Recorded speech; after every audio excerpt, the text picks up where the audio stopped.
As I watched him roll his suitcase out the door, a part of me wanted to scream the truth about knowing his dirty secret. But I smiled instead, bidding farewell to my husband Derek as he left for his business trip with her. "You have everything? Laptop, chargers, documents?" I asked, trying to mask my inner turmoil with a warm tone. "Yes, dear, all set," Derek replied, his eyes avoiding mine. He hesitated for a moment, as if sensing my underlying tension, but then he leaned in and pecked my cheek. "Don't worry, it's just a standard year-end review meeting." I forced a smile. "Of course. Have a safe trip. I'll keep everything in order here." He nodded and walked to his car. I watched him drive away, my heart sinking with every mile he put between us. Once his car disappeared from view, I let the facade crumble. "You lying, cheating bastard!" I screamed, tears streaming down my face. How could he do this to me? After 7 years of marriage, 3 of which he'd been having an affair with my so-called friend Jenna. The humiliation stung, but I vowed that karma would come for them both. I'd discovered their betrayal 3 months ago, quite by accident. Derek had left his phone unattended, and a text from Jenna Baby popped up with intimate details of their next tryst. My hands had trembled as I read the messages, each word a dagger in my heart. In that moment, I knew our marriage was over, but I couldn't confront him then, not without a plan. So I'd kept up appearances, smiling through the pain as I gathered evidence of their affair. Now, with Derek gone for a week, the stage was set. The private investigator had done his job, providing me with irrefutable proof of their transgressions, and my family, my parents and brother Luke, had rallied around me, vowing to help me expose the truth and make them face the consequences. I wiped my tears and took a deep breath. Time to get to work. I grabbed a box and started packing up Derek's belongings, stripping away every trace of our life together. By the time he returned, our home would be unrecognizable, a fitting metaphor for the end of our marriage. With each item I packed away, I felt a weight lifting from my shoulders. The past was behind me, and the future held possibilities for healing and growth. I would be free of Derek's deception, and he would reap what he had sown. The memories flooded back, each one a cruel reminder of how blissfully ignorant I'd been in the early days of our marriage. "I'm the luckiest man alive," Derek had said, holding me close on our honeymoon in Maui. "You're my soulmate, Marianne. I'll love you forever."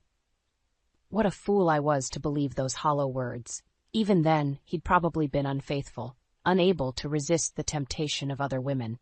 The thought made me sick.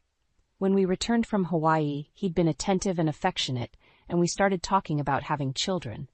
But looking back, I could see the cracks appearing, subtle at first, then gaping chasms of deception. "Working late again?" I'd asked one evening, months after our wedding. "Project deadlines are piling up," he'd lied with a casual shrug. I never suspected a thing, not until that fateful day 3 months ago, when his phone had betrayed him. "Hey, handsome, can't wait to taste you again. You made me so wet last time." The explicit text from Jenna had brought my world crashing down. "You worthless scum," I'd screamed, throwing his phone across the room. Derek had rushed home to find me in hysterics, the truth finally exposed. "It's not what you think," he'd pleaded, trying to spin more lies. "Jenna and I are just friends. Save it, you lying bastard," I'd shrieked. "I know everything. The hotel rooms, the weekends away on business. It's all exposed." He fell to his knees, groveling and begging forgiveness. "I'm so sorry. Please, we can work through this." I'd laughed bitterly through my tears. "There's no coming back from this. Our marriage is over." And so the facade had crumbled. In the days that followed, I alternated between despondent grief and volcanic fury. But as the initial shock faded, a new determination took hold, a resolve to make them pay for their betrayal. That's when I'd hatched my plan and brought my family into the fold. To their credit, they'd rallied around me without question, becoming co-conspirators in my quest for justice. Now, here I was, dismantling the remnants of my old life while Derek was off gallivanting with that harlot. She'd pay too, I vowed silently. I'd make sure both their worlds were destroyed, just as they'd destroyed mine. With my newfound determination, I knew I needed concrete proof of Derek's affair. If I was going to make them face the consequences, there could be no room for doubt or denial. That's when I reached out to Mike Rawlings, a private investigator who had helped a friend gather evidence in her own divorce case. Within a day, Mike had agreed to take on my job. I'll need access to financial records, phone logs, anything that can establish a pattern of behavior, he told me in a hushed voice when we met at a cafe downtown. I nodded, my jaw clenched. Whatever it takes, I want them buried under the weight of their own sins. Mike raised an eyebrow at my intensity but didn't comment further. It'll take some time to really build an airtight case, a month at least. Fine, I said shortly. Just get it done, no matter the cost. As Mike nodded and we parted ways, a sliver of doubt crept into my mind. What if he couldn't find anything definitive? What if Derek had been too careful and covered his tracks? A wave of nausea washed over me, the anxiety almost overwhelming. But then Luke's voice echoed in my mind. Hang in there, sis. We've got your back. My little brother had always been fiercely protective of me. When I'd broken the news to my family, he'd been the first to pledge unwavering support. That son of a bitch will pay for what he's done to you, he'd snarled, punching the palm of his hand. We're with you, no matter what. So I forced the doubts aside and channeled my energy into maintaining an aura of normalcy at home. I laughed and smiled when Derek sent his obligatory daily text updates, as if everything was fine. Hi, honey. How are you holding up? He messaged one evening. Miss you. I'm doing great, I typed back, only a slight tremor in my hands betraying the lie. Just keeping busy with the deep cleaning I've been putting off for ages. You enjoy your trip. And on it went, a hollow pantomime of our shattered life together. But behind the scenes, Mike was hard at work gathering information through surveillance and financial records. Finally, almost 6 weeks after our initial meeting, he knocked on my door holding a large manila envelope. Got everything you need right here, he said, handing it over. Hotel receipts, phone logs, even photos of them together at a restaurant last week. This should put any doubts to rest. I flipped through the documents and images, a cold smile spreading across my face. Excellent work, Mike. The truth is finally exposed. With the concrete proof of their misdeeds now in hand, my plans crystallized. It was time for the grand finale, the climactic act, where betrayal met its bitter reckoning. With the evidence from Mike securely in hand, I knew the stage was set for the final act of my plan. But I also realized I couldn't do it alone. I needed allies, co-conspirators who would stand by me as witnesses and support. At first, I hesitated about bringing my family in deeper. My parents were getting older, and I didn't want to burden them unduly. Luke was still young. Could he handle the emotional intensity of what lay ahead? But as I wrestled with those doubts, my mother seemed to sense my inner turmoil.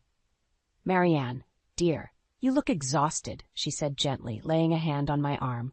Let us help you. You shouldn't bear this burden alone. I blinked back tears and took a deep breath. Mom, Dad, I may need to call on both of you soon for something major. They exchanged a glance, and my father nodded firmly. Just say the word, sweetheart.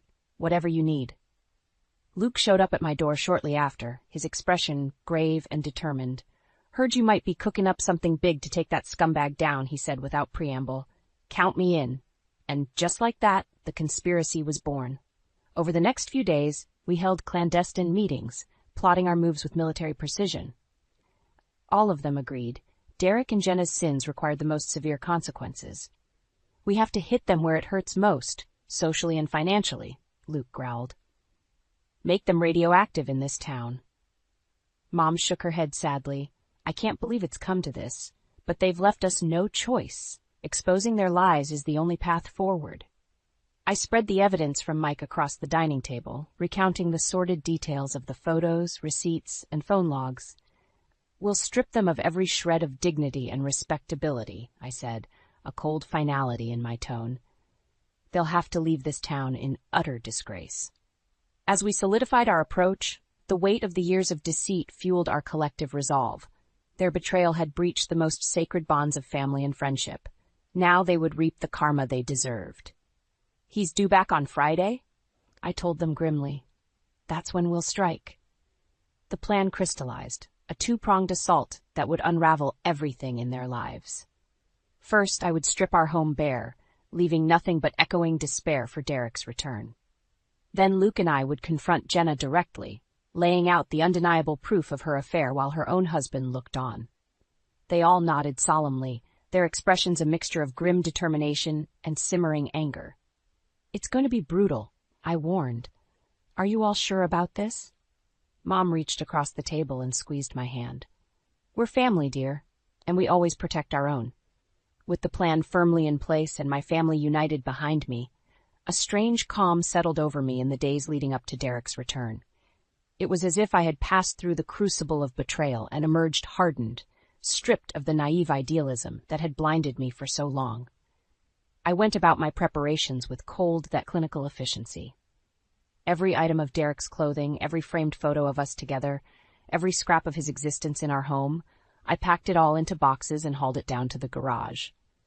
By the time I was done, the house was an empty shell, echoing with the hollow remnants of our shattered life. "It looks like a museum exhibit on post-apocalyptic living," Luke commented dryly as he surveyed the barren rooms. I gave a bitter chuckle. "That's exactly the point. Everything has been destroyed." Mom looked around, a pained expression on her face. "This is so final. Are you sure there's no going back from this, Marianne?" I set my jaw grimly. "After everything he's done? Absolutely not. He chose this path, and now he has to face the consequences." My mother sighed heavily but didn't argue further. We all knew the depth of Derek's betrayal.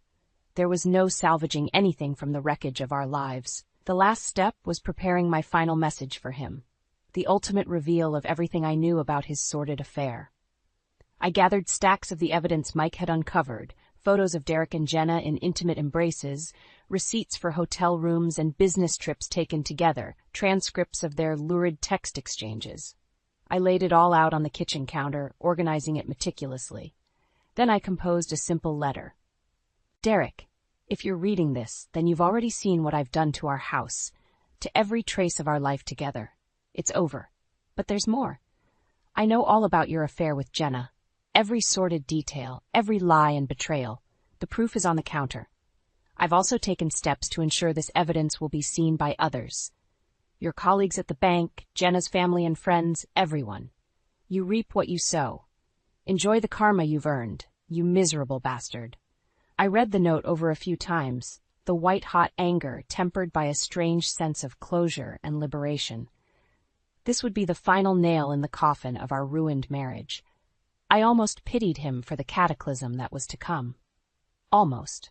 With the house stripped bare and the letter penned, there was only one thing left, the confrontation with Jenna that would set the final phase of destruction into motion. Luke would be my lieutenant for that, his rage at the betrayal fueling his determination to see it through. "Tomorrow is the day," I told him firmly. "Are you ready?" He nodded, eyes glinting with icy resolve, ready to bring the hammer down hard. They'll regret the day they messed with our family. I believed him completely. Soon, they would face devastation beyond anything they could imagine, and I would get to watch every agonizing moment of it unfold. With Derek gone and Jenna soon to face her reckoning, I set about putting the final touches on my preparations. The house was a blank canvas now, waiting for his return to deliver the ultimate blow. I took the stacks of evidence, photos, receipts, transcripts, and arranged them neatly on the kitchen counter, ensuring they would be the first thing he saw upon entering. Then I placed my letter on top, its words a dagger aimed at his heart. "Dear God, it really does look post-apocalyptic in here," my mother murmured as she surveyed the stripped-bare rooms. "Are you sure about this, Marianne?" "Absolutely," I replied flatly. "He's going to walk into a world of devastation, a fitting metaphor for the utter destruction he's brought upon our lives." Mom sighed heavily but didn't argue further. Deep down, she knew the depth of Derek's betrayal made this path inevitable. With the house fully prepped, I went about removing any trace of my own existence as well. Photos of me were taken down, personal items packed away. By the time I was finished, the place was devoid of any sign of human inhabitation, past or present. I turned to Luke with grim finality. "It's done. All that's left is waiting for him to return tomorrow and witness the carnage." Luke nodded tightly. "He'll get what's coming to him soon enough, and then it's Jenna's turn." The thought of confronting her brought a cold smile to my lips. She deserved every bit as much devastation as the lying bastard she'd debased herself with. As the daylight began to fade, casting long shadows across the deserted rooms, A strange calm settled over me. It was the peace that comes from knowing a path has been set in stone, with no turning back. "Are you going to be okay tonight?" Mom asked, eyeing me with concern. "Maybe you should stay with us." I shook my head. "No, I need to be here to greet Derek when he arrives. Don't worry, I can handle it." She sighed again but didn't press the issue. After hugging me tightly, she and Dad left, leaving just Luke and me. My brother looked around the abandoned house, a muscle twitching in his jaw. "I still can't believe he did this to you. The goddamn nerve of that scumbag." "I know," I said softly, "but it's almost over now. We'll make him face the consequences and then move forward." Luke gave a curt nod. "Damn right, and tomorrow we'll bring Jenna's world crashing down too. I can't wait to see the look on her face." As the shadows deepened, we finally said our goodbyes and I was left alone with the hollow silence of the house. I wandered aimlessly through the vacant rooms, my footsteps echoing in the void.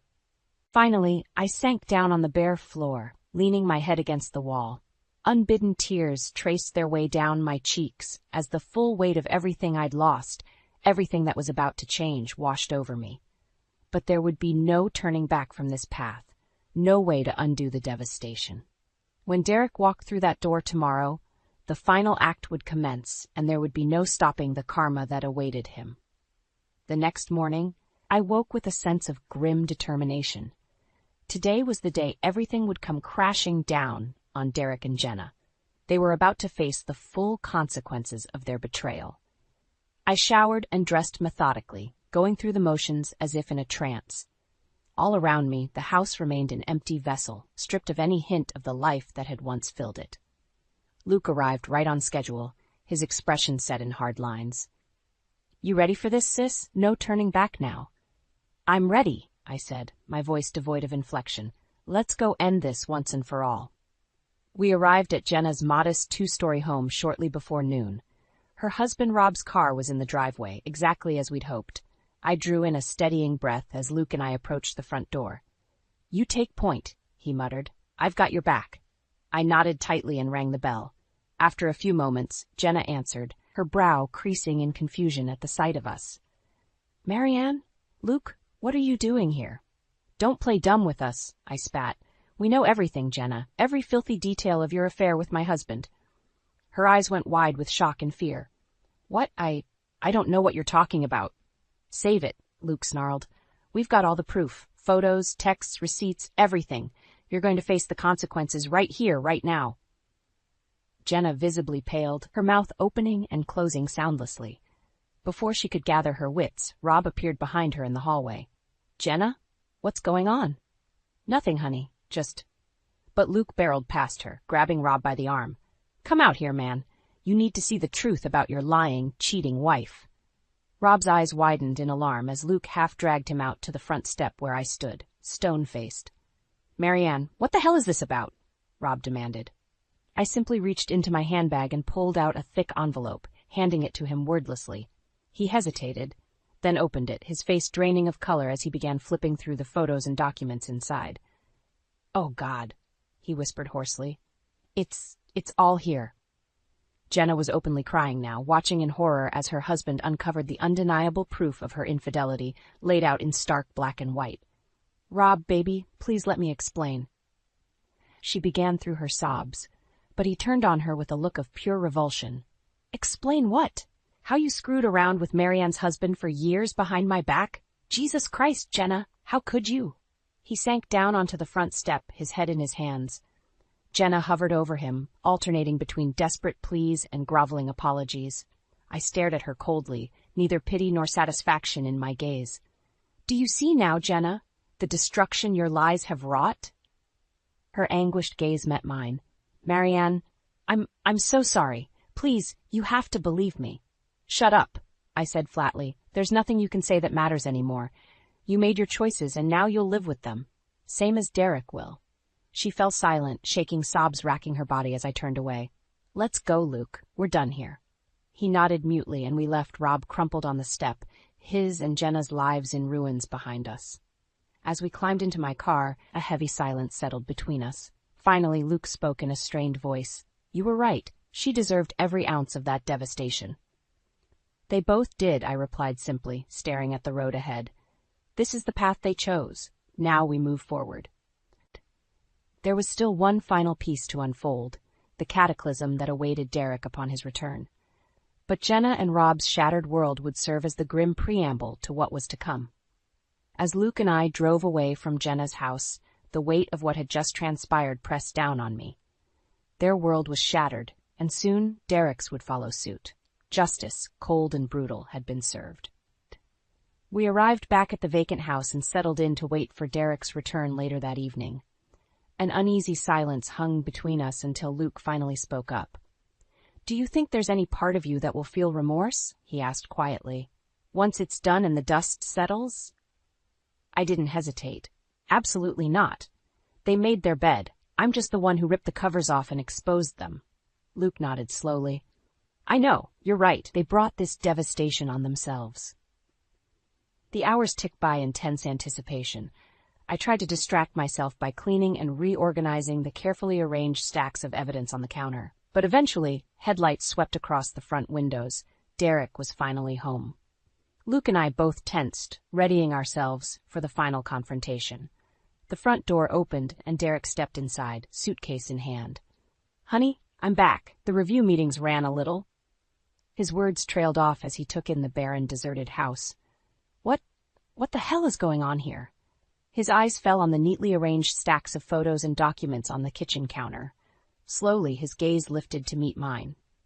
"Marianne," he began, his voice trembling, "what have you done? What does it look like?" I asked coldly. "I've stripped away every trace of our life together. It's over." He approached the counter, snatching up the envelope with shaking hands. As he flipped through the damning contents, his face morphed into a mask of horror. "Oh, God! Marianne, please, let me explain." "Save it," I cut him off.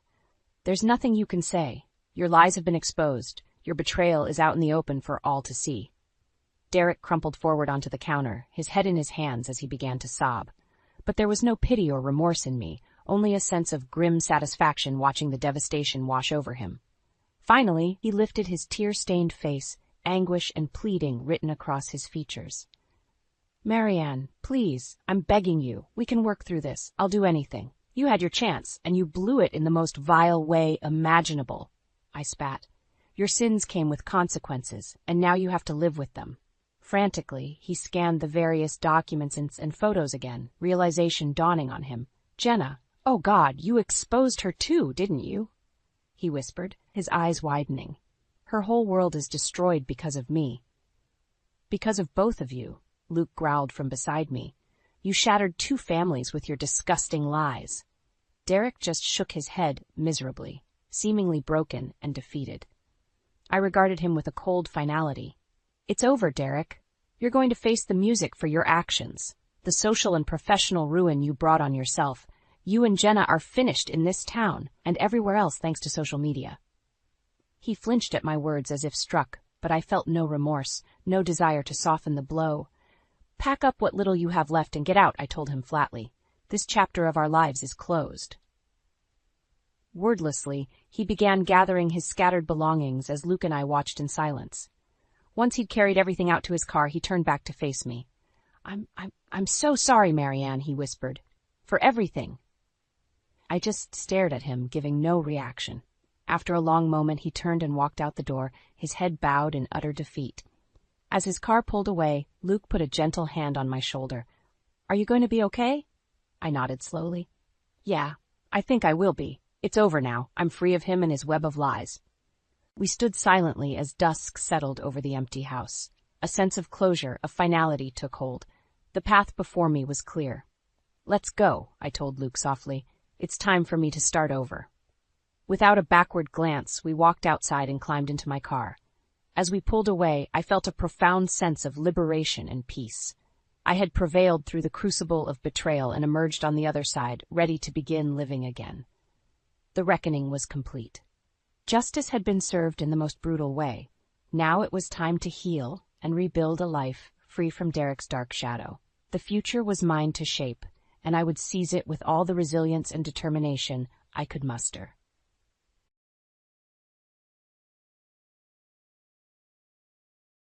I am Sandra Smith. I am now 32 years old and about 3 springs ago wedded my favorite husband, Mike. I have a wonderful relationship with Michael, and we're also very close to his sister, Emily. We get along like sisters. With Daniel, who would eventually marry Emily. In fact, Michael and I have been together for 10 years before getting married, so we are just like parents to Emily. We always wanted so earnestly and sincerely for her to grow up well, even as we watched over her. Given this background, when Emily reached the important milestone of receiving a marriage proposal from her fiancé, she wanted to introduce him to us, her surrogate parents. "I would like to introduce my fiancé to you both," she shared her feelings with us. That moment was very sentimental for us as a couple because we could see Emily, who we have cared for like our own daughter, finding her life partner and striving for a happy future. It was a joyful moment for both me and my husband, Michael, and our hearts were filled with happiness. Finally, the promised day arrived. Emily brought Daniel, the life partner she chose, to meet us. Daniel seemed to be around my age, maybe around 32. He was precisely 5 years older than Emily, which made me intuitively realize that she prefers older men. I discreetly observed him and was somewhat impressed by his solid features and calm demeanor. However, I couldn't help but notice that Daniel was stealing glances at me repeatedly. Did he have something he wanted to say to me? Was there something about me that concerned him? Or was it just a coincidence? A question mark floated in my mind. I quickly checked my clothing and hairstyle for any issues but found nothing amiss. Perhaps realizing that staring at me was impolite, Daniel quickly averted his eyes. In the end, we couldn't understand why he was observing me so closely, but Michael and I decided not to worry about it and proceeded to make introductions and engage in conversation with Emily and Daniel, who were seated across the table from us. "Please take good care of my younger sister," was a classic phrase exchanged, and Michael responded with a smile on his face. "Emily, I'm entrusting you to him." Saying this, he entrusted Emily's future happiness to Daniel. This created a harmonious atmosphere at the gathering, easing the initial tension of our first meeting. There was a moment when Michael asked Daniel a question that he was curious about. "Daniel, may I ask where you work?" I was very interested in his answer and listened attentively. Daniel answered proudly, puffing out his chest, "You might have heard of it. I work at Tea Company, which is growing very rapidly right now." "Tea Company? Is that a famous game development company?" I asked. "Yes, that's right. Actually, I changed jobs to work there last year, but I didn't quit my previous job because I disliked it. Tea Company directly scouted me because they highly valued my skills, so this is like a promotion."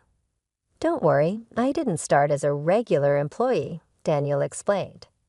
Hearing this astonishing story, both Michael and I were astounded. I involuntarily opened my eyes wide, and our eyes met. Seeing our surprised reactions, Daniel seemed to be convinced that his story had the intended effect, and he continued to speak with even more pride. "That's why I would like you to trust me completely with Emily. I'm rapidly climbing the career ladder at TE Company, and I am confident that I am progressing faster than most. Even though I started as a regular employee, my salary will quickly increase, and my position in the company will rapidly improve, so please rest assured." Hearing his words, I was so surprised that I was at a loss for words. Tea Company is very famous, and I am well aware of it. Michael must also be aware of Tea Company. However, he doesn't work there, so he might not know the detailed insider information. I think both Emily and Michael are aware that Tea Company has a great reputation in the industry. However, it seemed like neither of them had imagined that her fiancé, Daniel, would quickly ascend the corporate ladder at TE Company after joining. I myself had not imagined that such a development was actually happening. There were parts of Daniel's story that felt somewhat uncomfortable to me, but I decided to accept his story without doubt as he talked about being headhunted by the company and successfully climbing the career ladder at an astonishing pace.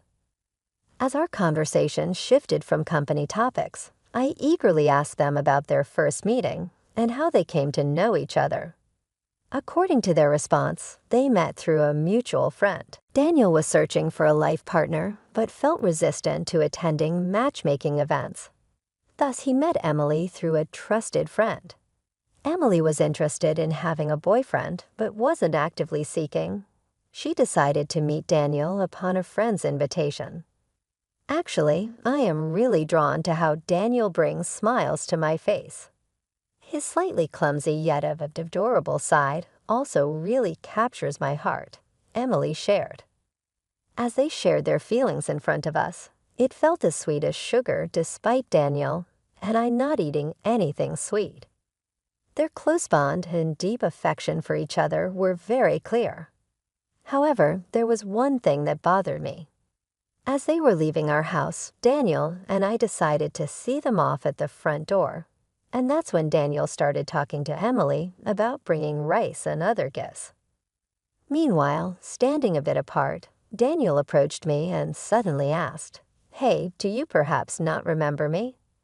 I couldn't help but reflexively tilt my head at his unexpected question. "Do you really not remember me?"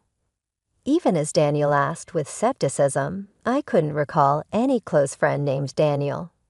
His handsome face was memorable, but no specific memories came to mind. Seeing me desperately trying to recall, Daniel sighed slightly, unable to hide his disappointment.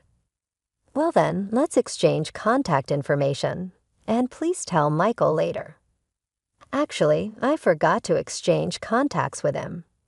I was internally shocked by his sudden informal tone. We might have been close in the past, but I have no memory of it. Moreover, I don't recall ever being close with someone who would use such a rude tone. In my heart, I was swirling with questions like, who on earth is he? What kind of relationship did we have? Considering that Emily was also present, I decided that it was not appropriate to speak up or act out, so I kept silent. However, after we exchanged contact information, I decided to talk to him directly via text message to clear up my doubts. Before I could reach out to him, he started talking, saying, "I'm surprised the girl who used to spend her time quietly in a corner of the classroom when we were in elementary school is now married before me. To tell you the truth, your face hasn't changed much since then, so I recognized you right away.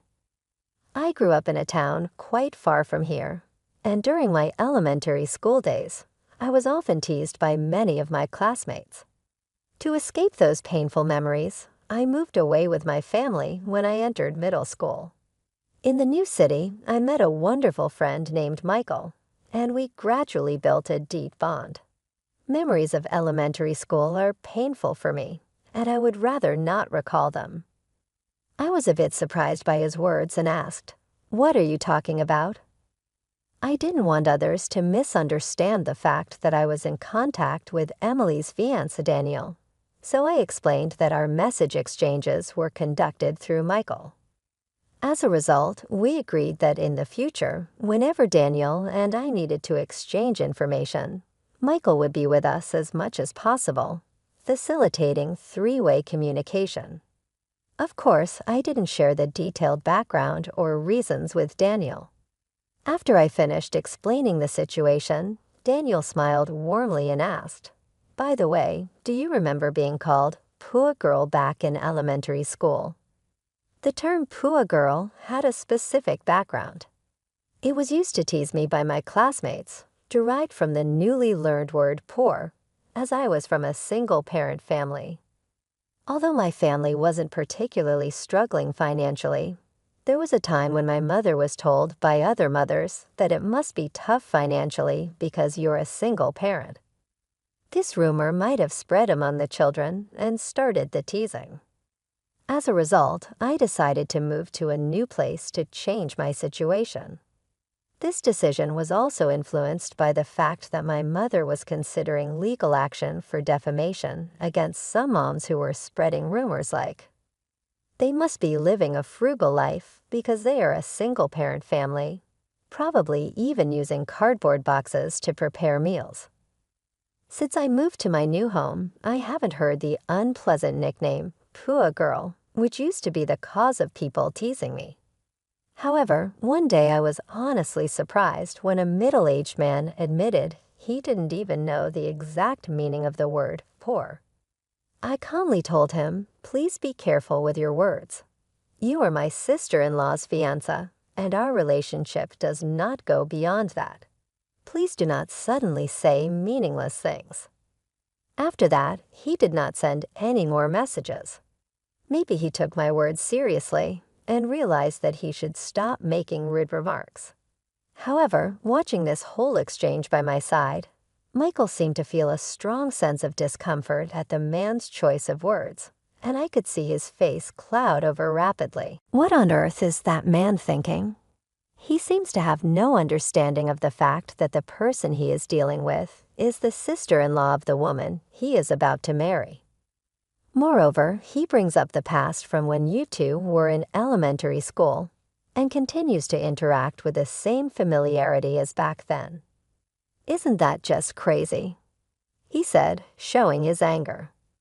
Seeing Michael tremble with rage, I said, calm down, trying to soothe him. I was also a bit concerned, so I immediately contacted my mother and asked her to look for a class photo from my elementary school days. I asked her to check if there was a classmate named Daniel in it.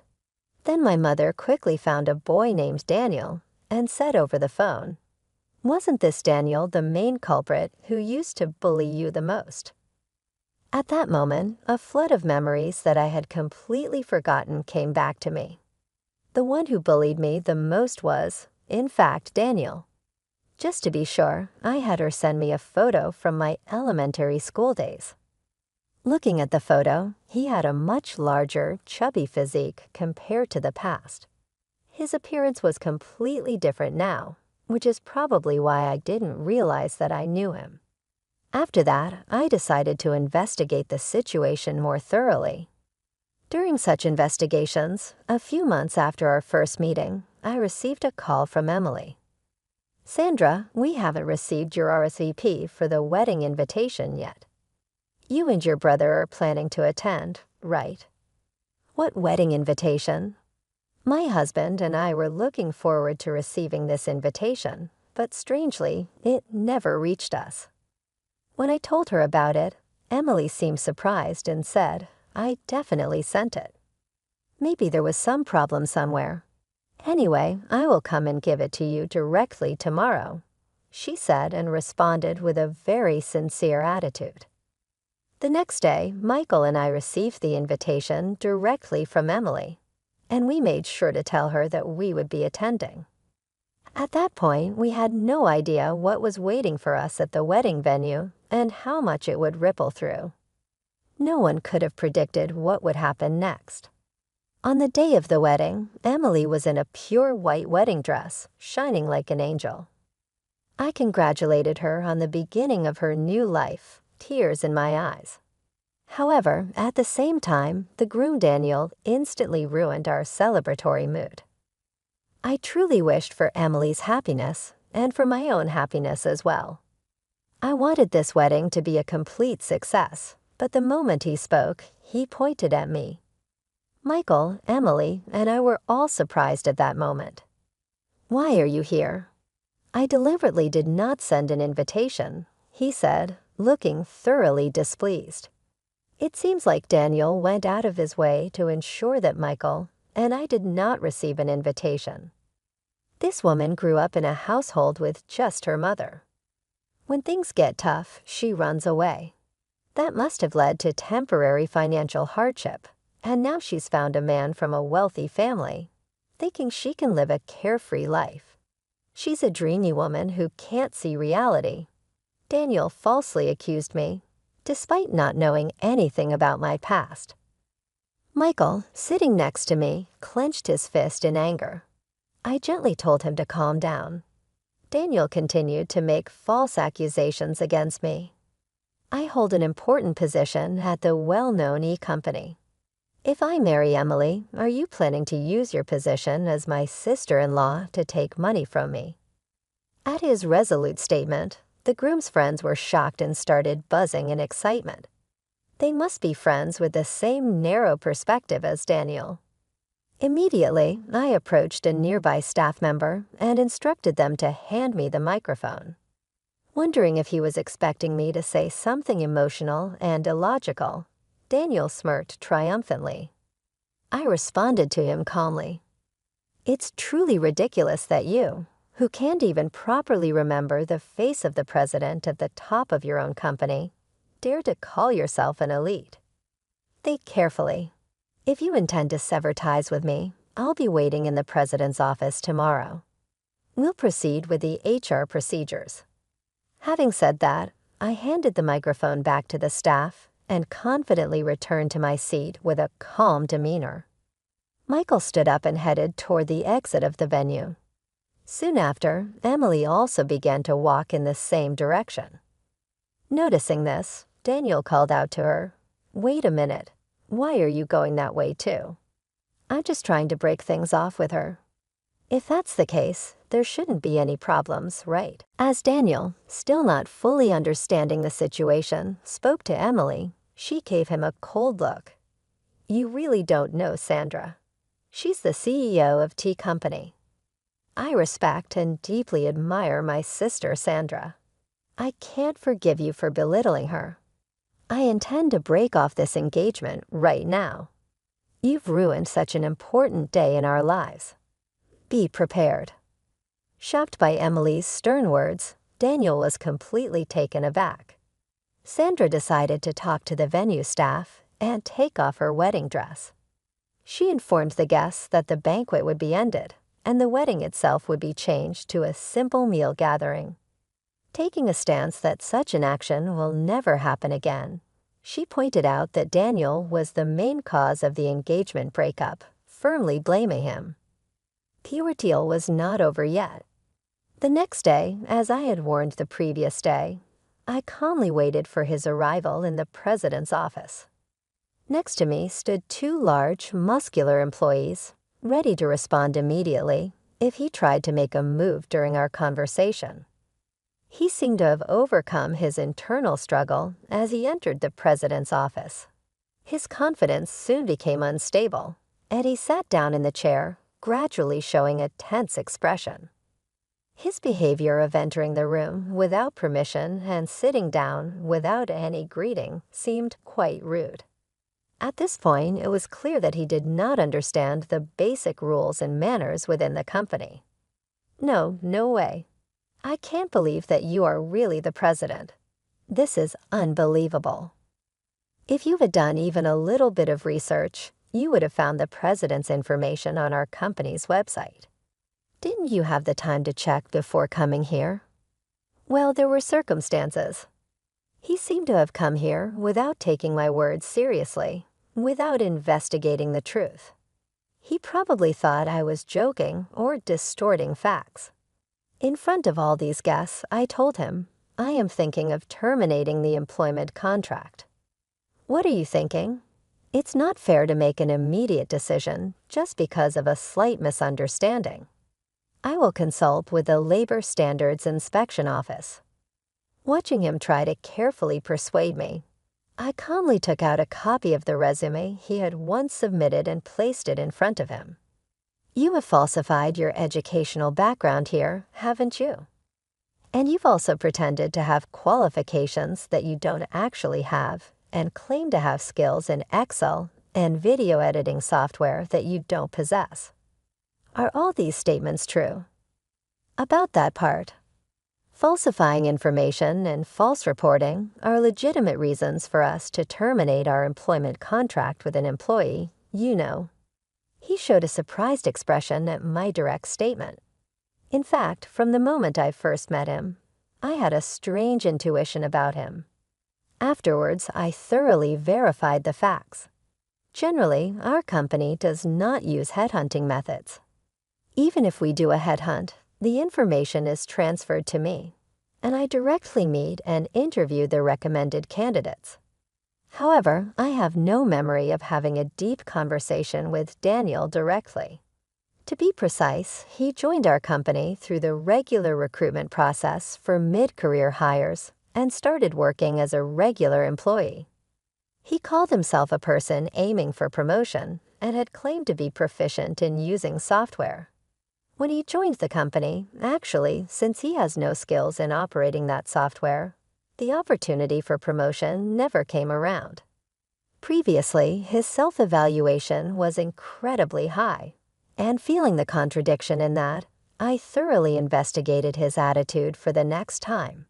Even during work hours, he behaved lazily, basking in the feeling of belonging to T Company. For me, I had absolutely no intention of neglecting an employee with such a work attitude and tried to improve it. Now he has officially ended his engagement with Emily, and there is no special relationship between him and me. He continues to behave unpleasantly, and even as an adult repeats actions that make me uncomfortable. Therefore, I see no reason to be particularly generous towards him. I immediately told Daniel to leave the company. Since he had been with our organization for less than half a year, there was no need to consider severance pay or the handover of specific duties over such a short period. As an old friend, won't you help me out?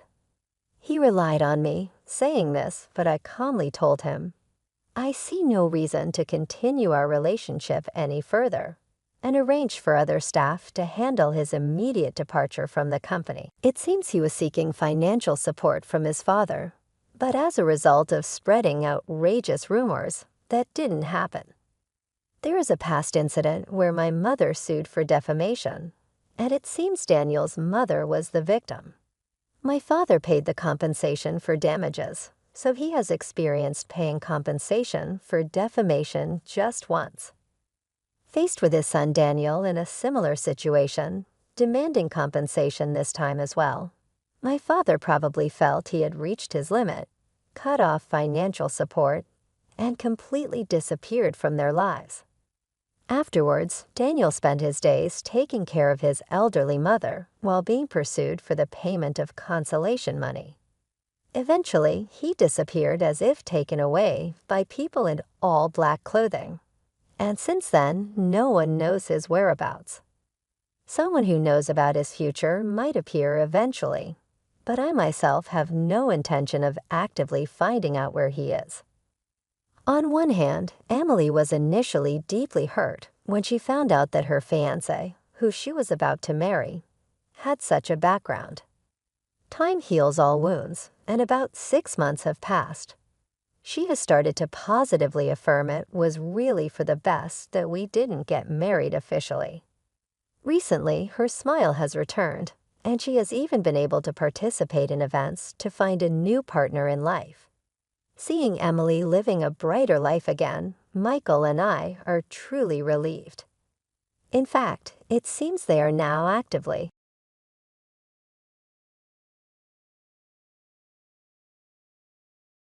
Alex's voice cut through the clatter of dishes. Elara, tea. Now, I stopped my hand in soap water. Just a sec, am washing the dishes. What? It was exasperated, laced heavily with the impatient.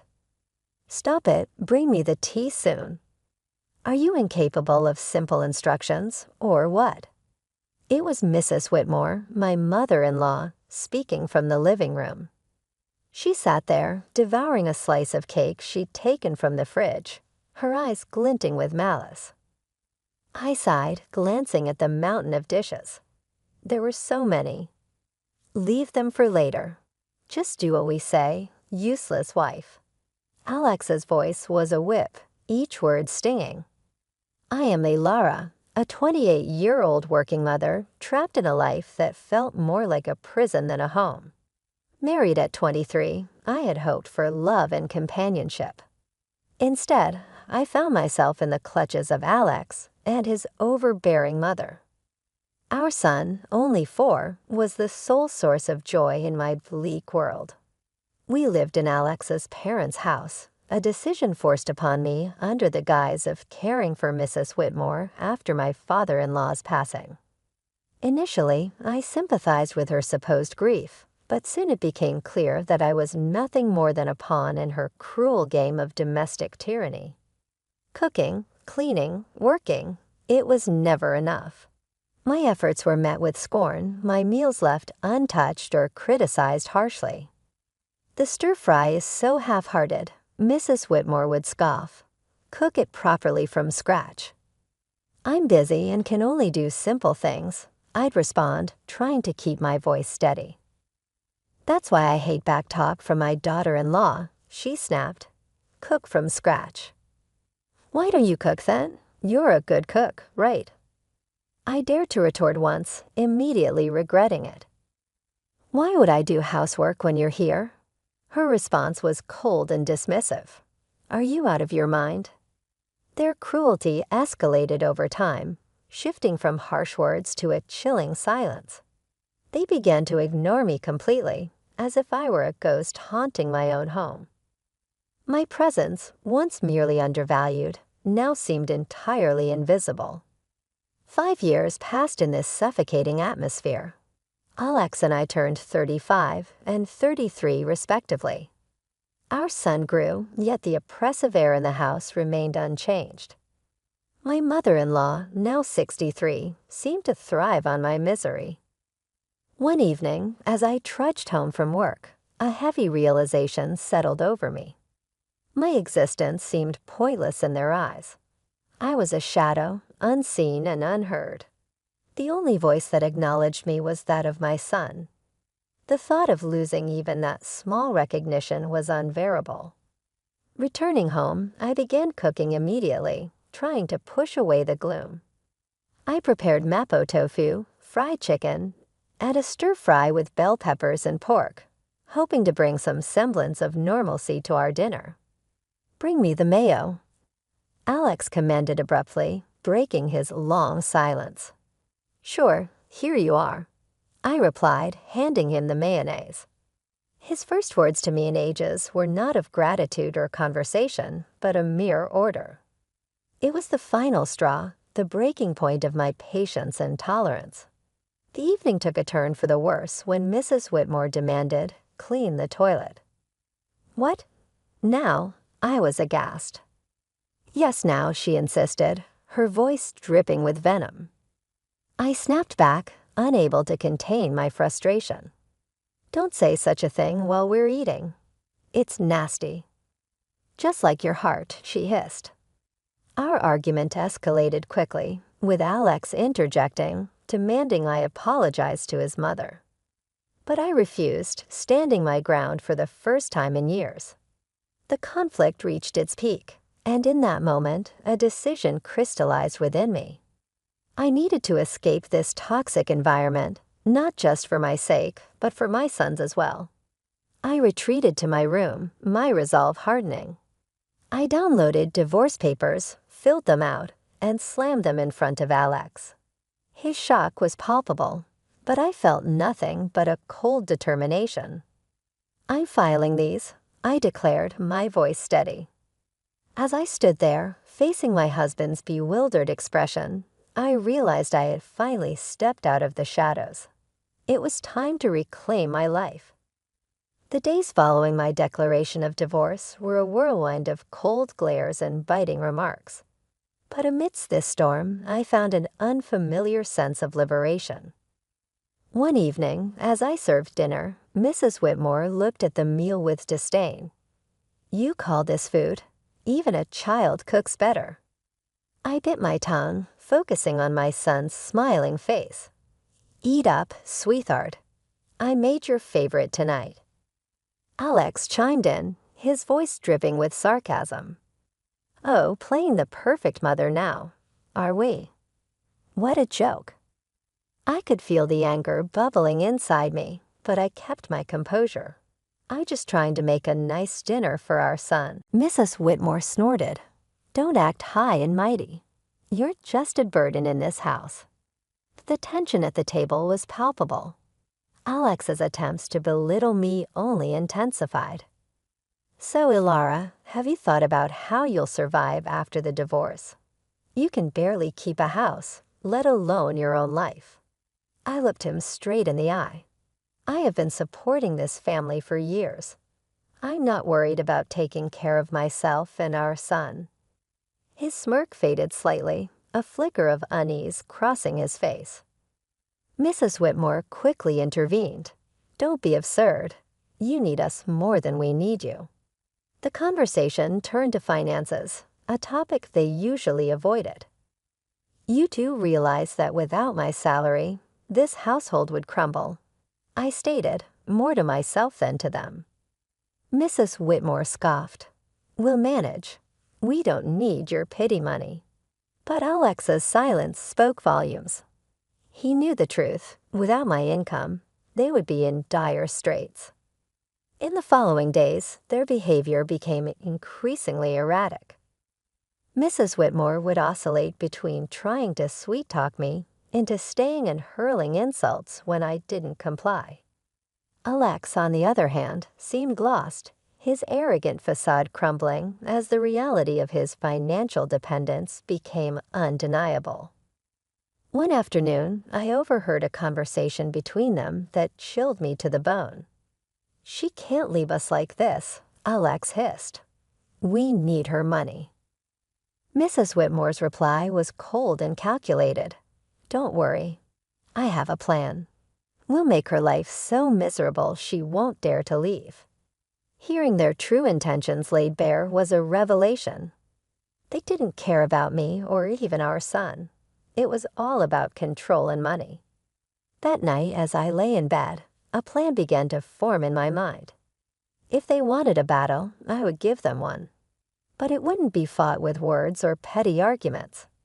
I would hit them where it hurt the most, their pride in their pockets. The next morning, I started putting my plan into action. I contacted a lawyer, a sharp, no-nonsense woman who came highly recommended.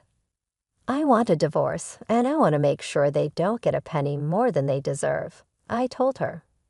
She nodded, her eyes glinting with determination. "We'll make sure of that. You've been the sole breadwinner, right? We'll use that." As the days passed, my resolve only grew stronger. I started documenting everything: the insults, the financial manipulation, even the smallest of grievances. It was time to turn the tables. It was time for them to face the consequences of their actions. As I built my case, a sense of empowerment filled me. For the first time in years, I felt like I was in control of my own destiny. The shadows of contempt were slowly lifting, and in their place, a new dawn was emerging. As the divorce proceedings began, the atmosphere in the house grew increasingly toxic. Yet with each passing day, my sense of fear diminished, replaced by a steely resolve. One evening, Mrs. Whitmore tried a different tactic. "Ilara, dear, why don't we forget all this nasty business? You know we're family." Her words dripped with insincerity. I met her gaze unwavering. "Family doesn't treat each other the way you've treated me." Alex, who had been quietly observing, scoffed. "Oh, playing the victim now. You're not as innocent as you pretend to be." I felt a surge of anger, but kept my voice calm. "I'm not playing anything, Alex. I'm just no longer willing to be your scapegoat." The conversation turned, as it often did, to finances. "You think you can just take our son and leave? How will you support him?" Alex challenged. I smiled, a small, confident curve of my lips. "I've been supporting this family for years. I think I can manage."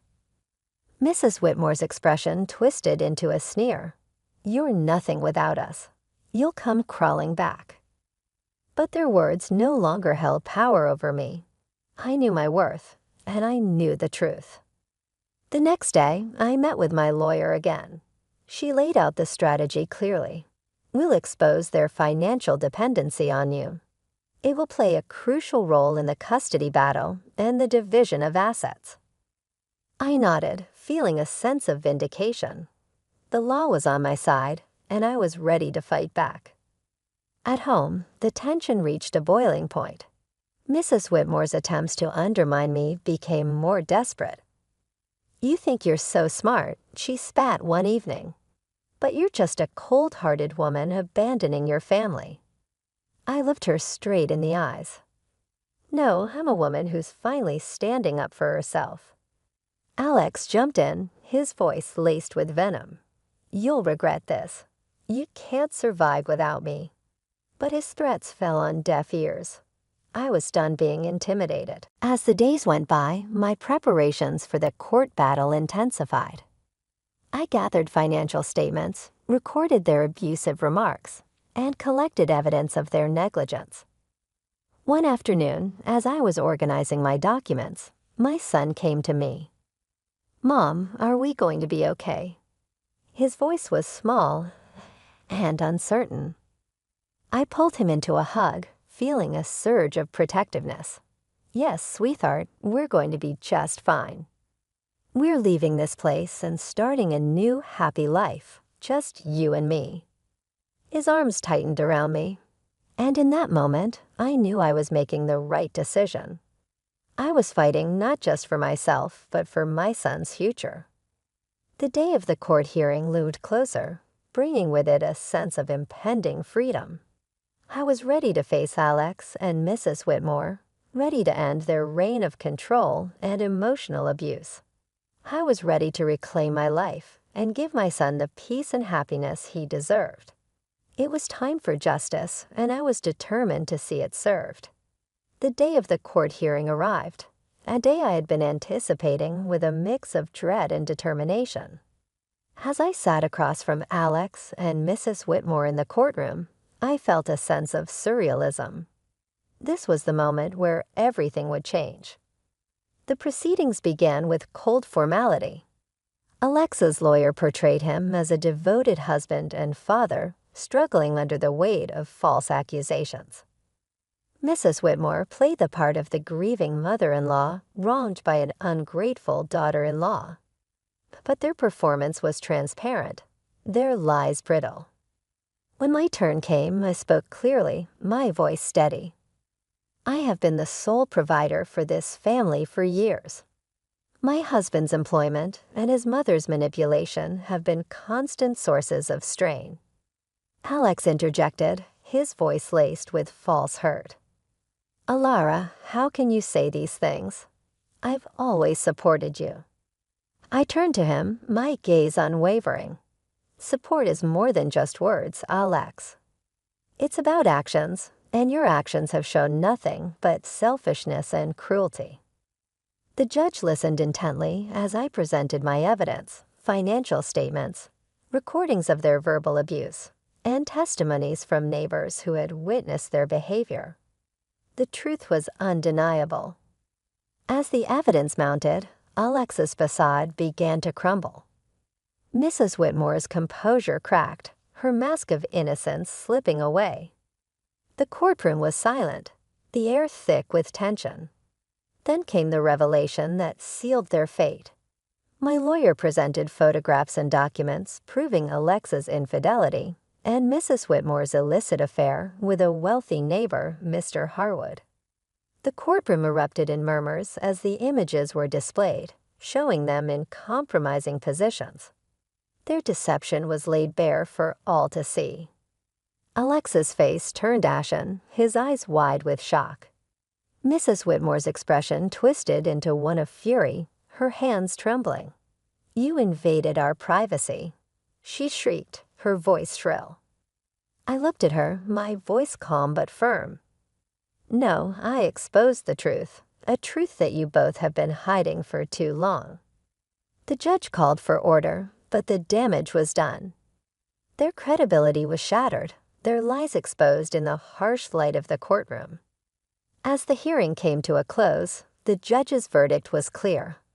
I was granted full custody of our son, and a fair division of assets was ordered. Alex and Mrs. Whitmore were left with little more than their shattered reputations. Walking out of the courtroom, I felt a weight lift off my shoulders. The years of manipulation and emotional abuse were finally over. I had stood up to my oppressors and emerged victorious. But the sweetest moment came when my son ran into my arms outside the courthouse, his face bright with relief and happiness. "We did it, Mom," he said, his voice filled with joy. "Yes, we did," I replied, holding him close. "We're free now. It's just the beginning for us." As we walked away hand in hand, I knew that this was not just a victory for me. It was a victory for every person who had ever been made to feel small, powerless, or unworthy. It was a victory for truth and justice. It was the start of a new chapter, a chapter filled with hope and the promise of a brighter future. The aftermath of the court ruling was immediate and tumultuous. Word of Alex and Mrs. Whitmore's deceit spread like wildfire, tarnishing their reputations in our small community. They were no longer able to hide behind their facade of respectability. In the days following the verdict, I focused on rebuilding my life with my son. But I couldn't ignore the sense of satisfaction that came from knowing Alex and Mrs. Whitmore were facing the consequences of their actions. One evening, as I was preparing dinner, I received an unexpected visitor. It was Mr. Harwood's wife, Mrs. Harwood, her eyes red with unshed tears. "Ilara, I heard about everything. I can't believe what Sylvia did."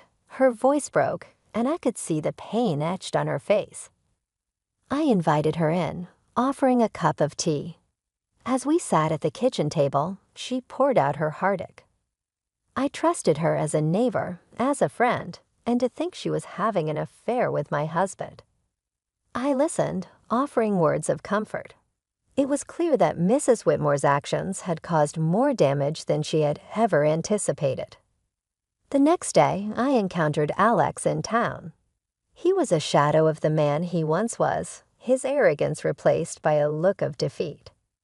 "Alara, please can we talk?" he asked, his voice barely above a whisper. I stopped, facing him. "What is there to talk about, Alex?"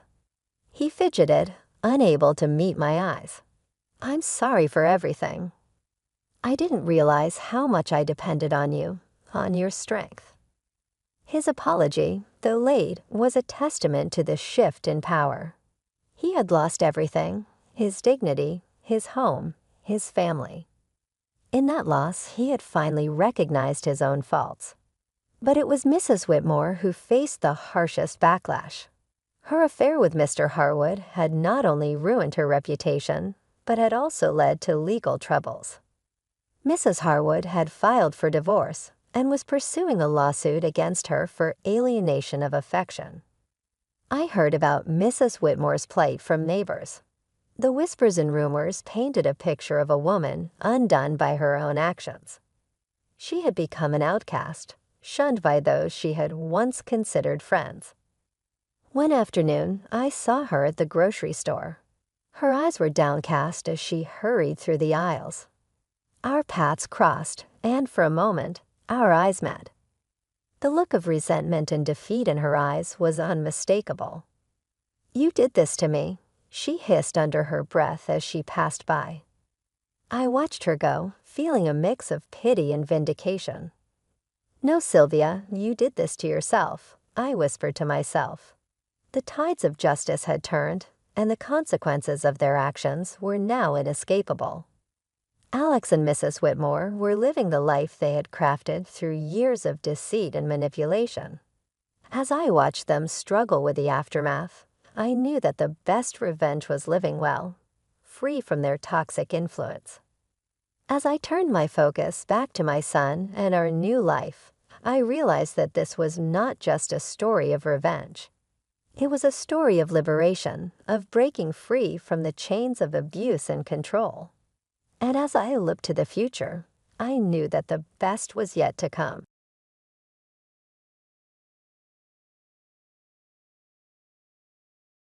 My dad has been growing the business his father started and turning a profit. He very recently confirmed to surrender an exquisite villa, still a mansion, and give it for my personal use. But I realize that which is yours, very rightfully, is mine as well, my husband. This mansion now belongs to me, and I will employ you as a housemaid.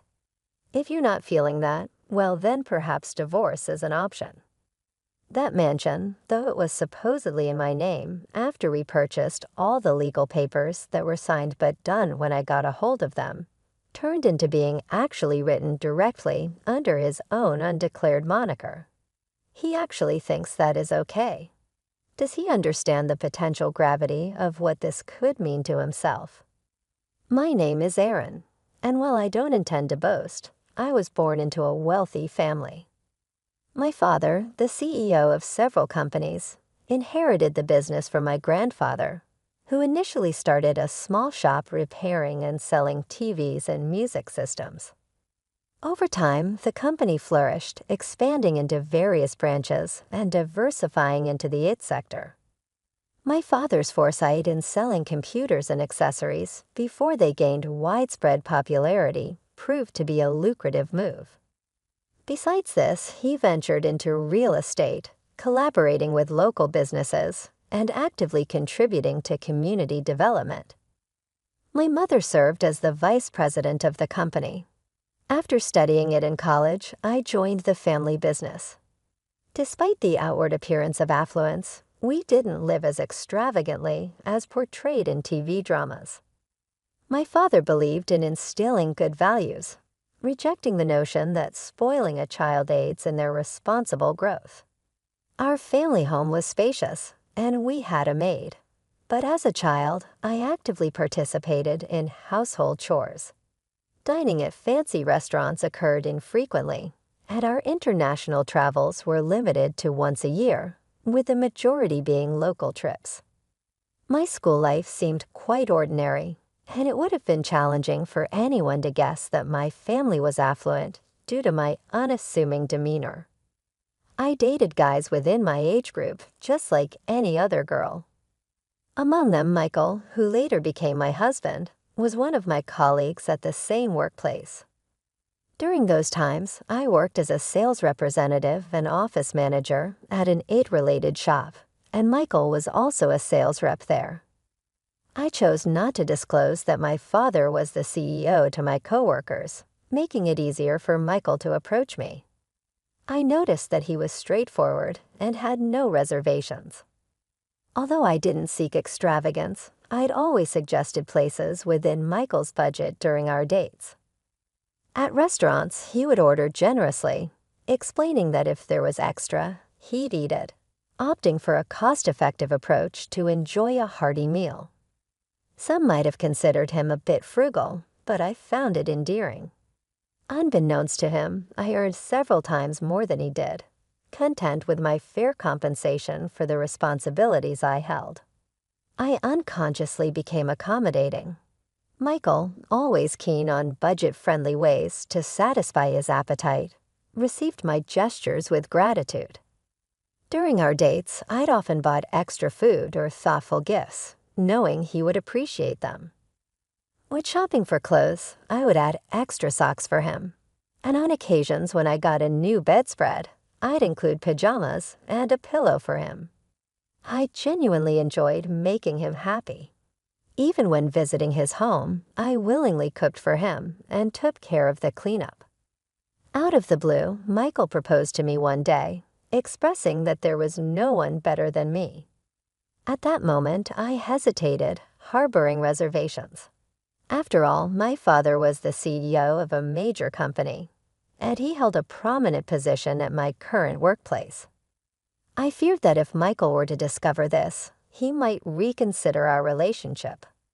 Deciding to take Michael to my parents' home for the first time, I aimed to introduce him to my family and disclose everything about our background. If he accepted it all, I would be more than willing to marry him. As Michael's inaugural visit to my family home approached, he appeared visibly nervous.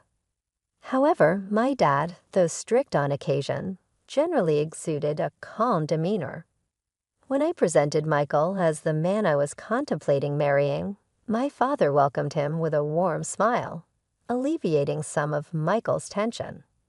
Although surprised to learn about my father's CEO status, Michael managed to navigate the visit smoothly with my father's supportive demeanor. Upon leaving the house, Michael exclaimed about the enormity and magnificence of the residence, expressing gratitude for my father's kindness. He even suggested that we could get along well. When I casually mentioned my dad's ownership of additional buildings and a vacation home, Michael appeared more astonished. Despite the revelation, he resolved to marry me, the daughter of such a prominent man, and I agreed wholeheartedly. Eventually, we became a married couple. However, something bothered me. At the moment of accepting his proposal, I noticed a slightly mischievous grin on Michael's face for a split second. Dismissing it as his quirky way of smiling, I didn't dwell on it, but perhaps had I paid more attention, I could have averted the impending tragedy. As Michael and I moved into a typical, not overly luxurious apartment, he seemed to grasp the significance of my father's status. Yet I never explicitly disclosed my income, maintaining a modest lifestyle. Gradually, Michael's demeanor changed. After a while, I balanced work and household responsibilities while he started demanding more. One evening, as I prepared dinner, he asked, "What's for dinner tonight?" In response, I informed him that I had prepared his favorite curry rice. However, to my surprise, he appeared dissatisfied. As he sat on the sofa, he expressed his desire for something like prime beef steak once in a while. This caught me off guard, as he had never complained about my cooking before. I pointed out that prime beef was quite expensive, but he clicked his tongue in annoyance, insisting that considering my father's earnings, indulging in prime beef occasionally should not be a big deal. Reluctantly, I agreed to get prime beef for the next day. Michael smirked, stating that we should be able to enjoy such things normally from now on. While my salary could afford such luxuries, my previous lifestyle had instilled a reluctance to spend so extravagantly. However, to avoid issues early in our marriage, I resigned myself to the decision to actually cook prime beef steak. Unfortunately, Michael's lavish tendencies did not stop there. He frequently requested expensive ingredients for meals and specified upscale restaurants when we went out. His cravings extended beyond food, manifesting in desires for a TV larger than 60 inches, and even suggesting we should purchase a massage chair for the sake of relaxation after work. These remarks became more frequent, and I began to feel that it was getting out of hand. I questioned the need for such extravagant items, expressing my concern about the expenses involved. Frustrated, I finally retorted, asking him if he thought we were made of money. I challenged his extravagant lifestyle, stating that living so lavishly was unnecessary. In response, Michael made a displeased face and clicked his tongue again, expressing his discontent. He argued that as the husband, he contributed to the household expenses and insisted that I should listen to him. However, his statements puzzled me as his contributions, while appreciated, did not amount to a lavish sum. In fact, I contributed more, a fact I never disclosed to him. Despite my substantial financial input, he made these assertions without hesitation. This change in Michael's behavior left me questioning his mindset. He was not like this before, and I couldn't comprehend why he had changed. At that moment, I found myself in a state of confusion, unable to comprehend Michael's recent behavior. In response to his audacious requests, I decided to temporarily appease the situation by telling him, "All right, I'll think about it." Little did I know that the explanation for his bold behavior would become apparent just a few days later.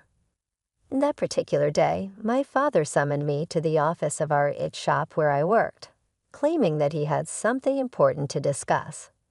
While Michael was engrossed in his work, My father entered the office and initiated a serious conversation. He expressed uncertainty about how much longer he could continue as the CEO and hinted at the possibility of me taking over in the future. Furthermore, he mentioned transferring the vacation home to me. This vacation home, briefly mentioned to Michael earlier, resembled a large lodge located about a 30-minute drive away. It was a place where my father used to host gatherings with township owners under the guise of meetings. Although such meetings were no longer held, the house was consistently ready to be lived in, maintained by a housekeeper. My father offered me the freedom to use the vacation home however I wanted. This proposition left me torn, as I had no concrete idea of how to utilize such a property.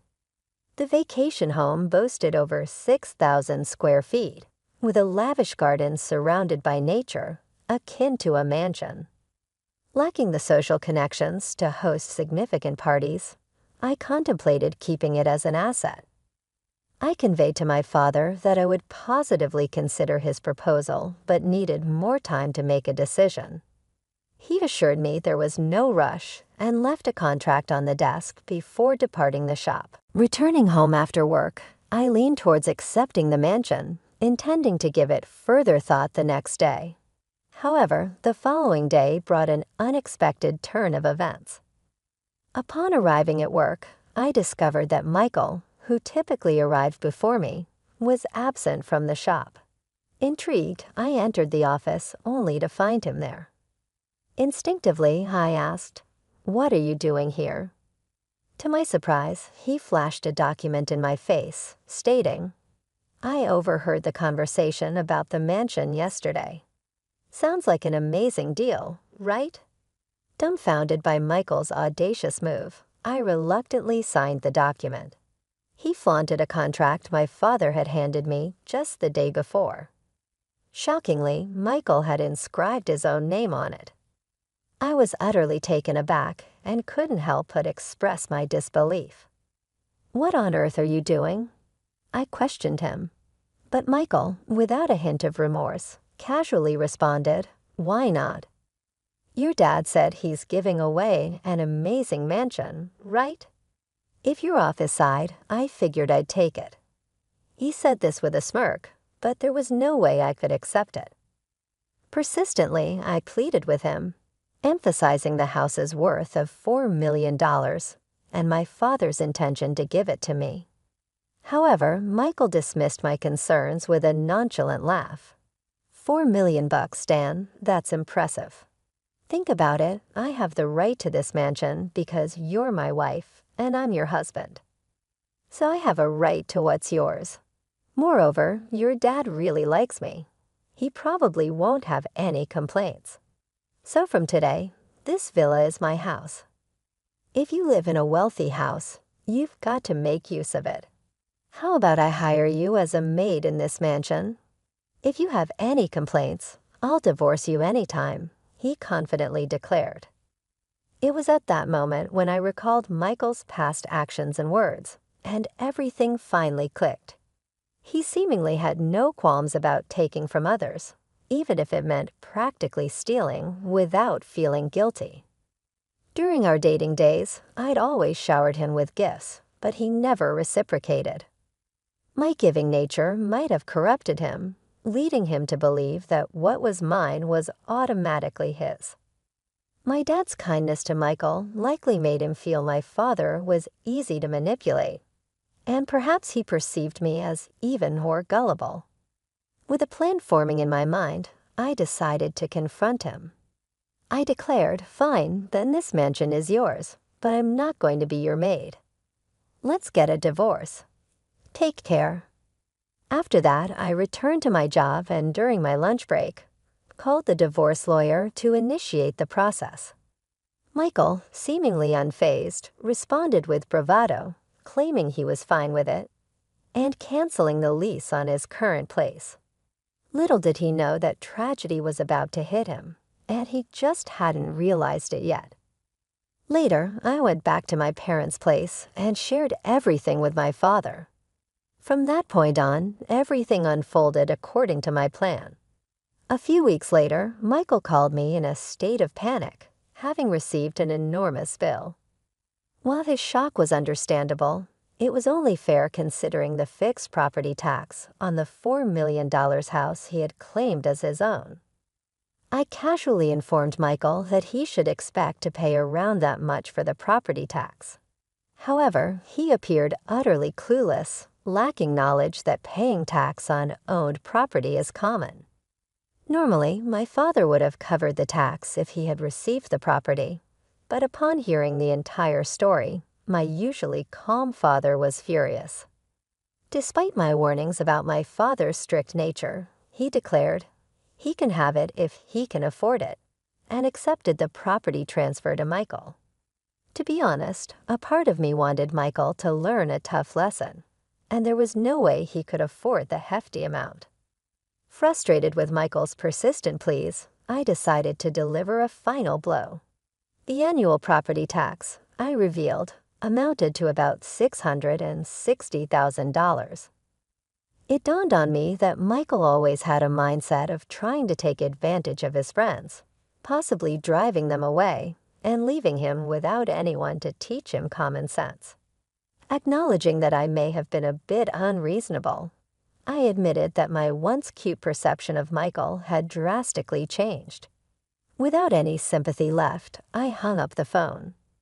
Subsequently, Michael couldn't sustain living in the house and faced forced eviction, realizing he couldn't afford it. My father reverted the property deed back to my name, incurring the gift tax himself. Meanwhile, Michael faced severe consequences. He was fired from his job and charged with unlawfully changing the property deed. He received scoldings from his parents and was shunned by acquaintances.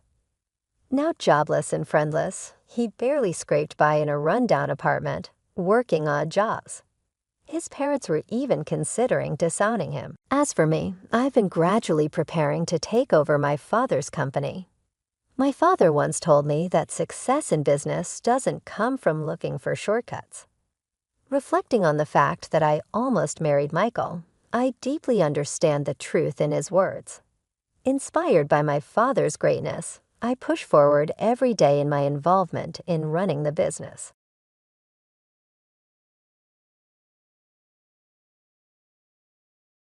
I'm not scared of any threats from a housewife like you who has no job and no parents. That's right, you can't do anything with a pile of trash because it's just trash. I get how you feel now.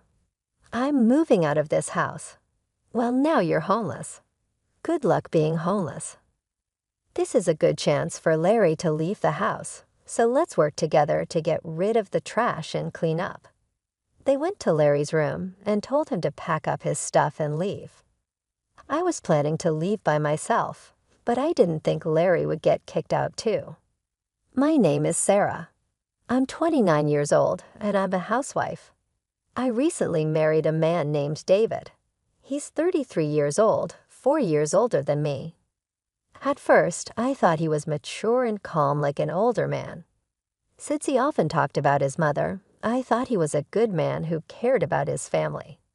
But after we got married, I saw my husband's true personality. On our wedding day, my mother-in-law was very nice to me, and I thought we would have a very happy marriage. My husband asked me to live with his mother after we got married because my father-in-law had passed away a few years ago. He said he wanted to stay close to his mom. I thought my mother-in-law was trustworthy, so I agreed to move in with her. But as soon as we got married, both my mother-in-law and my husband changed. They would say, "Hey Sarah, hurry up and bring me tea, and clean the bathroom and toilet quickly." My mother-in-law would shout at me and give me orders like that. Maybe she wants to scare me, or it's just because of her age.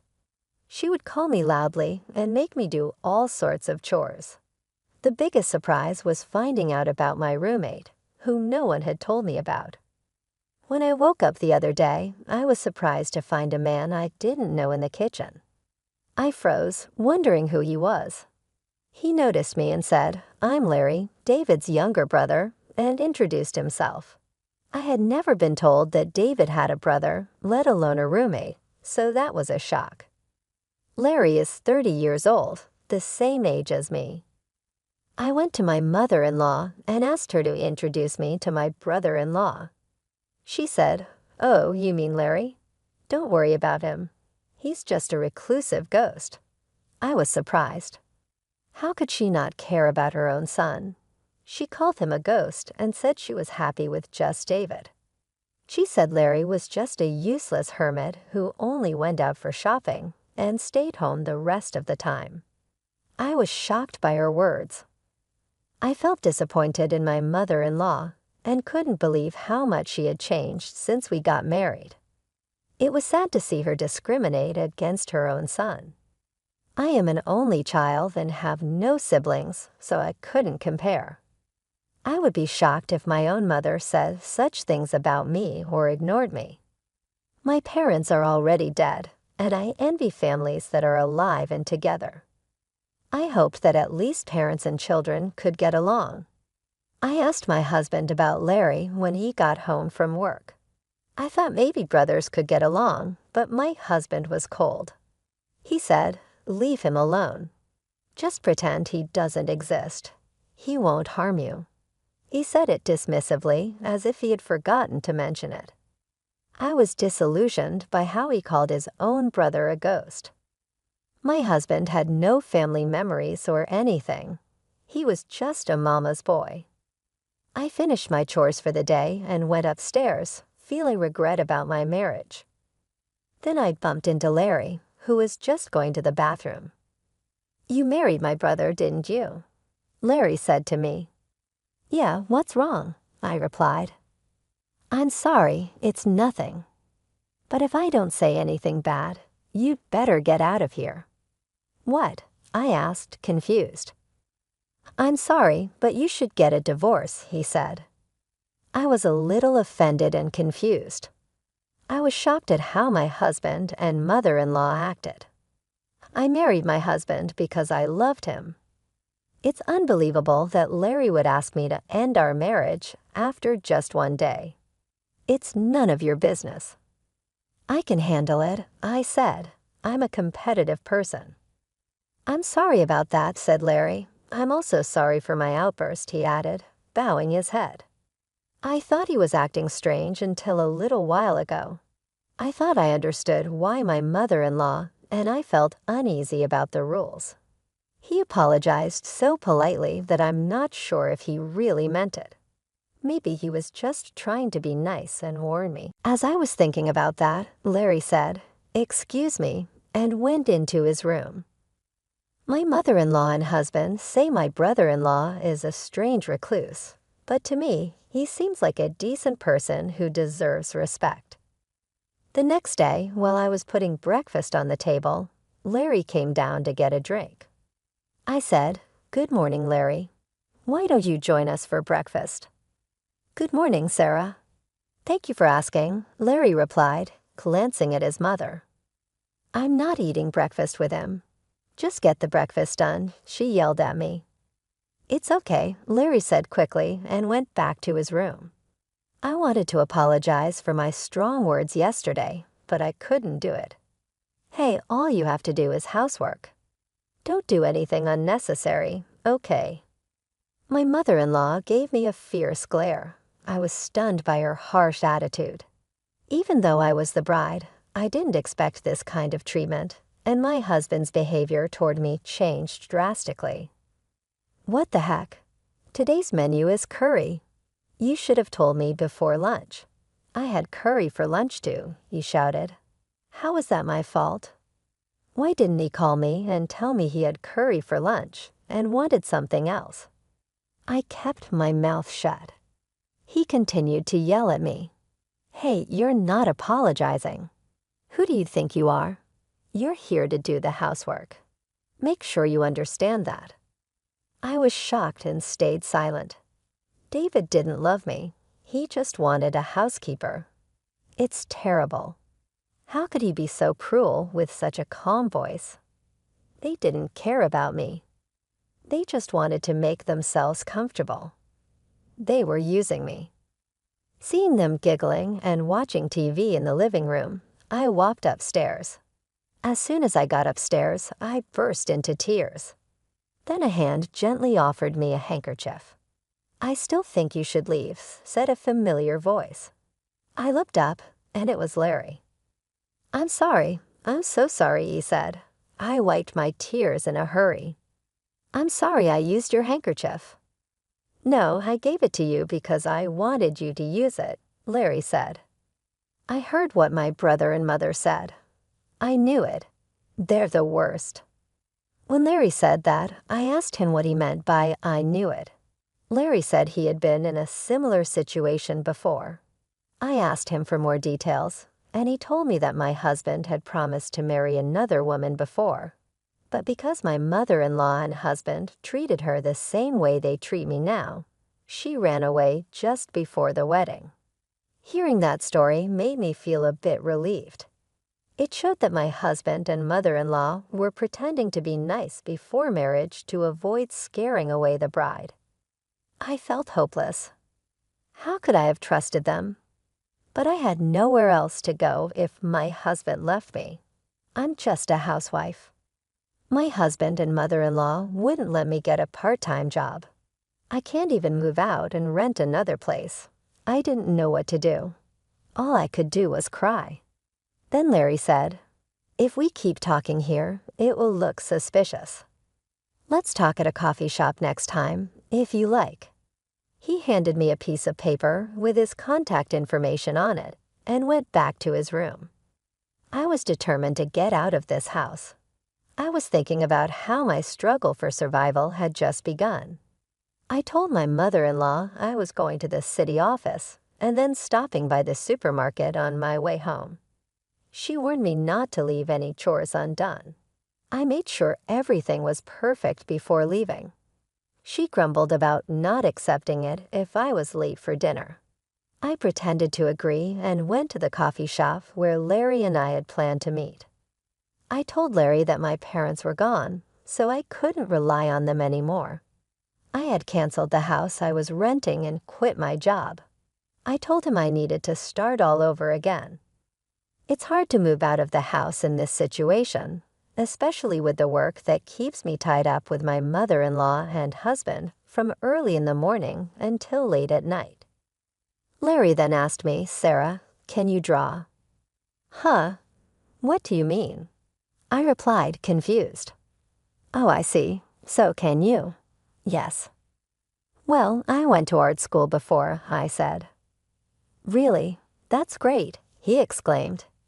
"Yes, but how?" I asked. Just in time, another mega artist is looking for an assistant. "You can do it remotely," Larry said. "But I don't have a computer right now," I responded. "I'll lend you my computer that I'm not using right now," Larry said. "Really? Thank you so much. But why do you have an extra computer? What do you do for a living?" I asked. "That's kind of you to ask. You don't think I'm just a recluse, do you?" No, you use polite words a lot, and you look neat and tidy, so I don't think that at all. "Do you work from home?" I replied. "Yes, actually, I'm an engineer," Larry said. "An engineer? I didn't know that." "I didn't realize you were a business owner," I exclaimed. "Yes, I used to work for a company, but now I run my own business. It's easier for me to take orders on my own. We also have web designers as employees. We only have a few people, so everything is done remotely," he explained. "I see. So that's why you're home all the time. But your mother and David said you're just home doing nothing. Haven't you told them the truth?" I asked. "I don't see any benefits in telling those two," Larry replied. "True. But if you're such a good manager, why don't you just leave that house?" I wondered. Larry then shared his thoughts with me for the first time. "Let's not talk about me. I need to introduce you to the manga artist," he said. Larry made a phone call right away, and soon a remote interview was set up for me. I was going to have an interview with the mega artist on Wednesday. My mother-in-law usually had lessons, after which she would go out with other participants, so I could do the remote interview then. I seemed to make a good impression in the interview and got hired immediately. Considering my situation, they said they would send the hiring documents in an envelope addressed to Larry, so I was all set for the job. Next, we needed to find a place for me to stay. I have a friend who works for a real estate agency. He can give you a good deal, Larry told me. Who is this guy? He seems to have all kinds of resources. Our search for a new place to stay went well, and we were able to sign a contract for a place that met my needs. Just when everything was starting to go smoothly, I had a fight with my husband one day. Hey, where's dinner? My husband woke me up while I was sleeping in the bedroom. He was a bit drunk, like he had just come home from drinking. Dinner? It's midnight. Besides, you said you didn't want to eat because you were going out for drinks, I said. Shut up. The king is home, and you don't even get up to greet him. Now you say you didn't make dinner. You're a bad wife, so useless. His words made me really angry.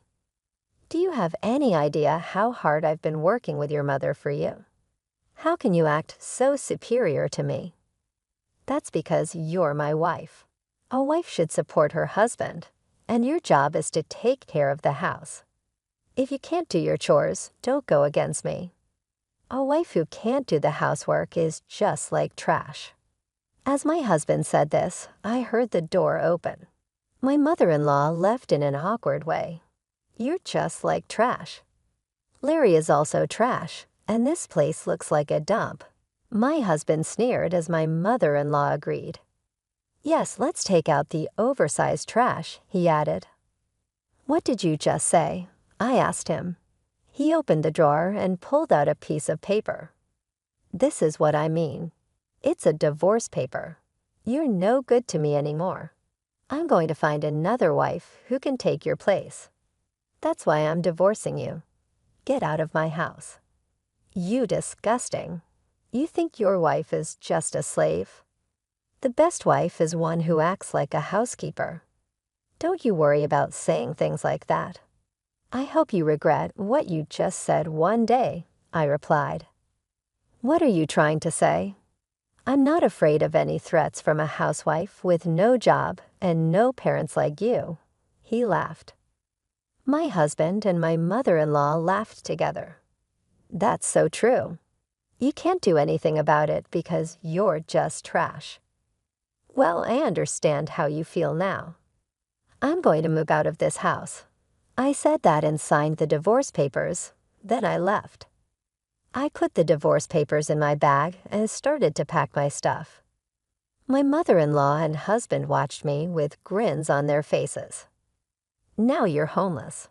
What on earth are you going to do now? Well, it's none of our business anymore. Good luck, homeless lady.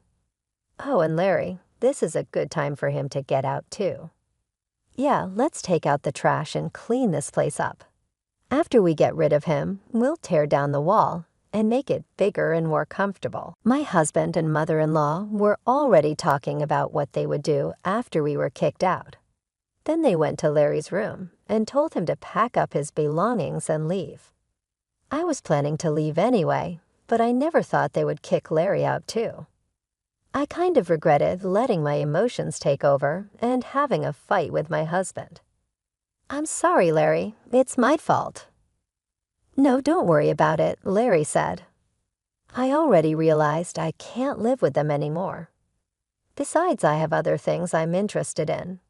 Maybe it was lucky we had that fight, he smiled. It seemed like Larry wasn't bothered by leaving, which made me feel a bit better.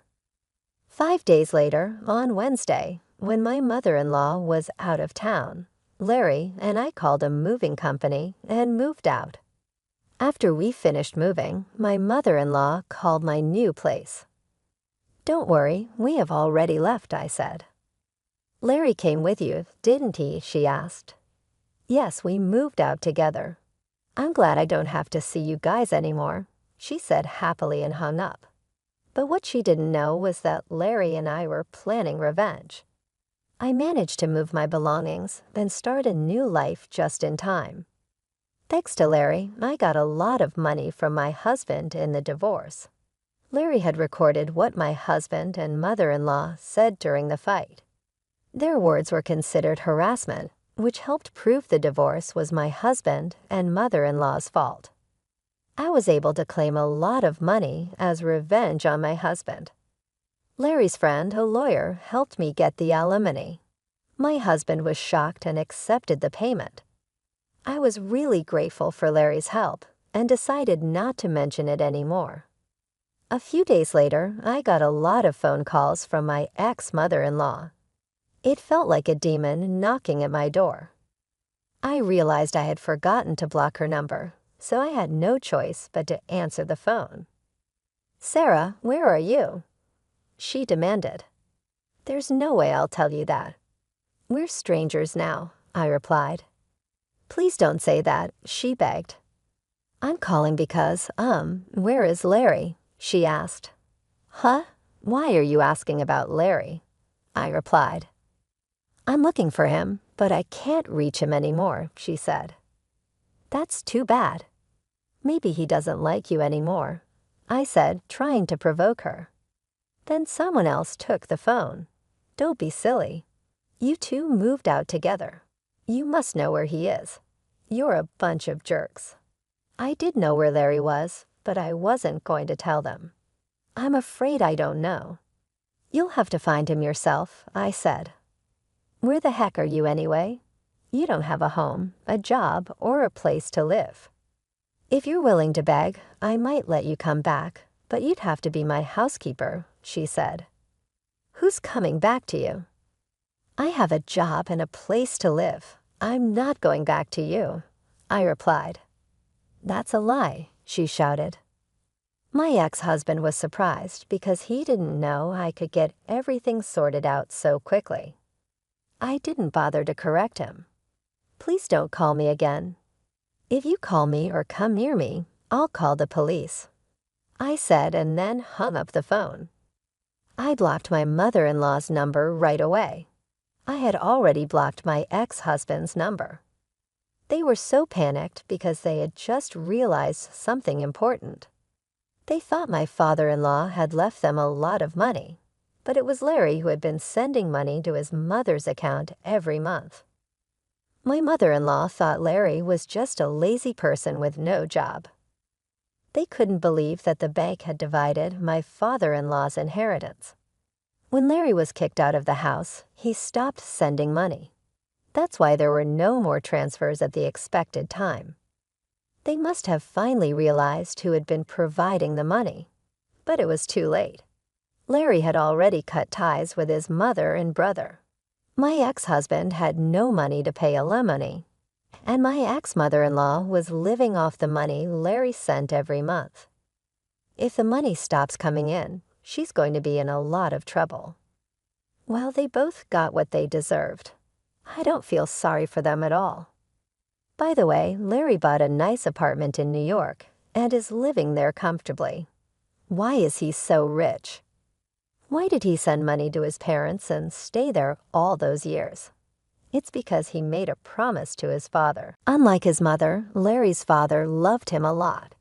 Even though his mother and brother treated him badly, he stayed because of his father's wish. His father told Larry, "You may not like your mother and brother, but they are important family members to me. So after I pass away, please take care of them too." To keep his promise to his father, even though he was bullied, Larry secretly sent money to support his mother and brother. It's terrible that his mother and brother, who kicked out such a kind-hearted person like Larry without knowing the truth, are the worst. I met Larry once after we moved out. He said he had made a promise to his father, and I agree with him. I hope he can move on. I was feeling hopeless after being tricked by my husband, but luckily, Larry saved me.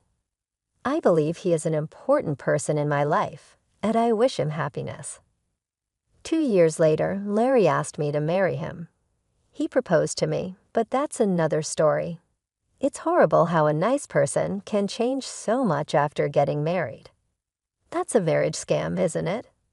I'm glad my brother-in-law is a very reliable person, and now I'm married to him. Anyway, I overcame the obstacles and feel relieved that happiness is finally in my hands. Please let me keep having these happy days. Thank you for watching until the end. Please subscribe to our channel if you liked this. See you in the next video.